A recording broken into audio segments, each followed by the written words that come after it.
जय जगन्नाथ, जय जय जगन्नाथ। आसंतु श्री जगन्नाथ दिव्य चेतना को घरे घरे पूरे पूरे पहुंचे देकरी समग्र विश्व मानव जातिर कल्याण निमत्ते जगन्नाथ महाप्रभुकर दिव्य चेतना किभଳି भाବରେ सहायता प्रदान करुछि समग्र विश्ववासी को आमे अवगत करेबा। एभଳି सिद्धांत विश्व निकटरे में उपस्थापन करिबा श्री जगन्नाथ दिव्य चेतनार प्रचार प्रसार और विकास करी जुग जुग को समग्र विश्व मन रखिथिबो। सेहिथिपाई वैदिक प्रागवैतिहासिक जुगरु जेहेतु जगन्नाथ विराजमान करिछन्ति, सच्चिदानंद परम प्रेममय सृष्टिकर्ता स्वयं जगन्नाथ श्रीक्षेत्र धाम रे उत्कल भूखंड रे पदार्पण करिछन्ति। सेहिथिपाई जेमती भारत वर्षर चारि धाम रहिछि सेमथि उत्कलर मध्य चारि धाम रहिछि। आमे समस्ते अवगत हेबा दरकार। से चतुर्धा मूर्तिंकर विग्रहर स्वरूप चारोटी क्षेत्र श्रीक्षेत्र रहिछि, जहाको ओडिशार चारि धाम बोली समग्र विश्व विदित रहिछि। आमे समस्त अवगत रहिछि। प्रथम धाम होछि जोटी स्वयं जगन्नाथ महाप्रभु विराजमान करिछन्ति, से श्रीक्षेत्र धाम जगन्नाथंकर धाम। श्री जगन्नाथ महाप्रभुंकर दिव्य धाम से होछि श्रीक्षेत्र धाम, प्रथम धाम। उत्कलर जो चारि धाम रहिछि, जेमति भारत वर्ष रे जो चारि धाम रहिछि, भक्त माने ए चारि धाम को तीर्थ करिबा को गले समस्त प्रकार प्रारब्ध कर्मफल मुक्त ही थांती। सेमती समग्र विश्वर श्रद्धालु माने, भक्त माने, सनातन प्रेमी माने धर्म अर्जन करिबा पाए, मोक्ष लाभ करिबा पाए, परमेश्वर प्रभु जगन्नाथ सानिध्य लाभ करिबा पाए ए ओडिशा भूखंड को धाई आसी थांती। ए ओडिशा रे मध्य चारि धाम रहिछि।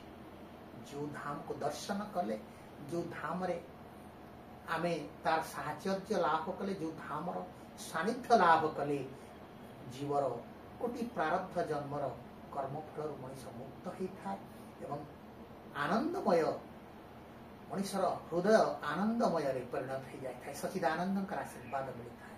मैं आपण मानक कही प्रथम धाम होछि श्री जगन्नाथ धाम और द्वितीय धाम होछि जगन्नाथंकर बड़ भाई बलदेव जोठी विराजमान करिछन। से होछि कंदरासुर को मारिकिरी से तीर्थर नाम, से क्षेत्रर नाम केन्द्रापड़ा देइथिले, जोठी तांकर पत्नी तुलसी नामकरण अनुसारे बलदेव जी महाराज जेतेबेले कंदरासुर को निहत करिकिरी केन्द्रापड़ा रे विराजमान कले, तांकर धर्म पत्नी तुलसी सहित से केन्द्रापड़ा को बलदेव जी क्षेत्र बा बड़ भाई क्षेत्र कहा जाए।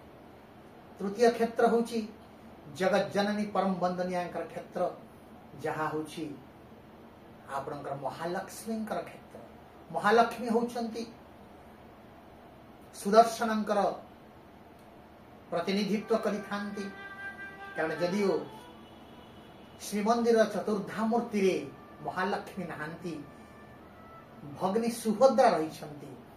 तेणु ओडिशार जाजपुर क्षेत्र को, बिरजा क्षेत्र को, बैतरणी धाम को सुभद्रा क्षेत्र नामकरण करा जायछि।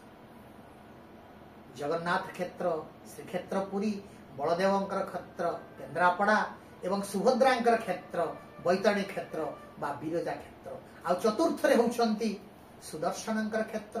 सुदर्शनंकर प्रतीक हिसाब रे जगत जननी परम वंदनीय लक्ष्मी माता को निया जाई था। से होचंती श्री सौंदर्य प्रेम अन्नर अधीश्वर। संबलपुर बड़गड़ अंचल चाउल श्रीमंदिर रे आनंद बजार महाप्रसाद तैयारी हुई। आज समग्र ओडिशा को पश्चिम ओडिशार चाउल अन्न प्रदान करिथाय। स्त्रीर प्रतिनिधित्व करुथांती, लक्ष्मी मां प्रतिनिधित्व करिवार क्षेत्र होची समलेश्वरी पीठ संबलपुर क्षेत्र।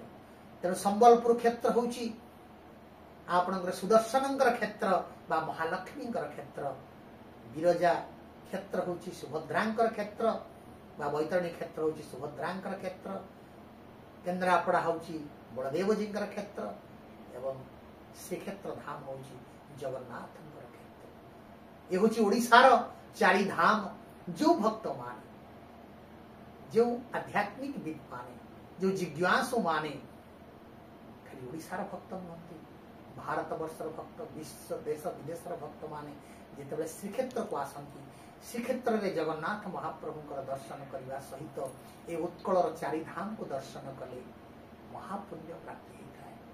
आपनकर बैतरणी रे महानदी रे गंगा प्रवाहित होता गंगा जिते धरावतरण करते